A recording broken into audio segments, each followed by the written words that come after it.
আপনারা সকলেই জানেন যে র্যাপিড অ্যাকশন ব্যাটালিয়ন সমূহ সারা বাংলাদেশেই বিভিন্ন বড় বড় অপারেশন করে যাচ্ছে এবং তারই ধারাবাহিকতায় সাম্প্রতিক সময়ে র্যাব 2 রাজধানীর মোহাম্মদপুর এলাকা থেকে জেনেভা ক্যাম্পের শীর্ষ মাদক ব্যবসায়ী এবং সন্ত্রাসী ভুইয়া সোহেল ওরফে বুনিয়া সোহেল এবং মাদক ব্যবসায়ী চুয়া সেলিম গ্রুপের প্রধান মোহাম্মদ সেলিম আশরাফি ওরফে চুয়া সেলিমকে গ্রেফতার করে এবং রাজধানীর মোহাম্মদপুরের আলোচিত সন্ত্রাসী কবজিকাটা গ্রুপের প্রধান কবজিকাটা আনোয়ার ওরফে শুটার আনোয়ারকেও আমরা সম্প্রতি গ্রেফতার করেছিলাম।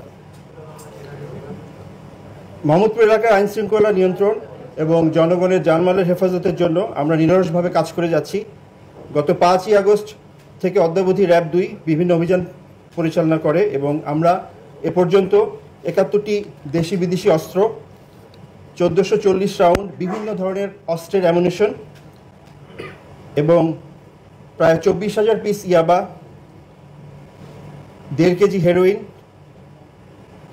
334 কেজি গাঁজা এবং প্রায় 500 বোতল ফেন্সিডিল আমরা সম্প্রতি বিভিন্ন অপারেশনের মাধ্যমে উদ্ধার করি। আমাদের এই অপারেশনের কার্যক্রম চলমান আছে। এরই ধারাবাহিকতায় গতকাল ঢাকা জেলার কেরানীগঞ্জ মডেল থানার এলাকা থেকে একটি বিদেশি পিস্তল, 10 রাউন্ড গুলি, একটি ম্যাগাজিন সহ 5 জনকে আমরা গতকাল গ্রেফতার করতে সমর্থ হই।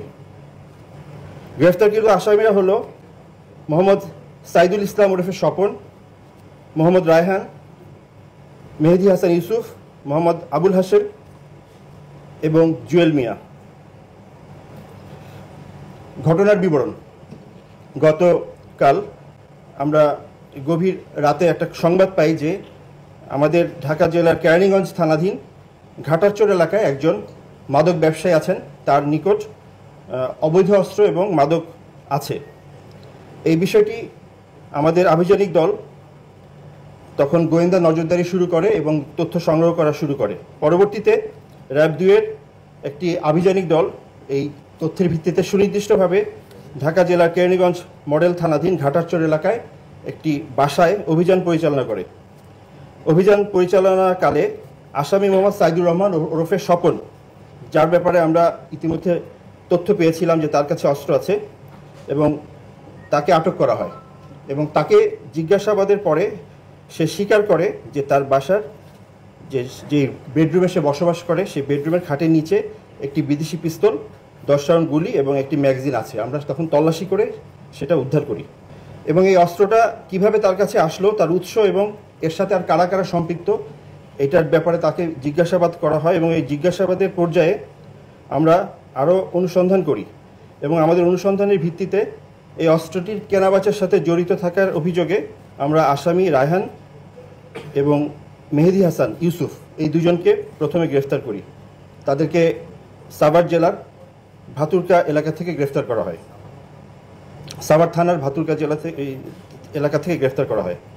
আসামি রায়হান এবং ইউসুফের দেওয়া তথ্য মতে তারা এই অস্ত্রটি আসামি মোহাম্মদ আবুল হাশেম এবং আসামি জুয়েল মিয়া এদের কাছে রাজধানী মোহাম্মদপুর এলাকা থেকে সংগ্রহ করে বলে জানিয়েছিল এবং এই একটা চক্র, তারা এই অবৈধ অস্ত্র কেনাবেচা এবং এগুলা লেনদেনের সাথে জড়িত। গ্রেফতারকৃত আসামিরা ঢাকার বিভিন্ন এলাকায় অবৈধ অস্ত্রের ব্যবসার সাথে জড়িত, জমি দখল, চাঁদাবাজি সহ বিভিন্ন সময় অস্ত্র প্রদর্শন করে সাধারণ মানুষের মাঝে ভীতি সঞ্চার করে।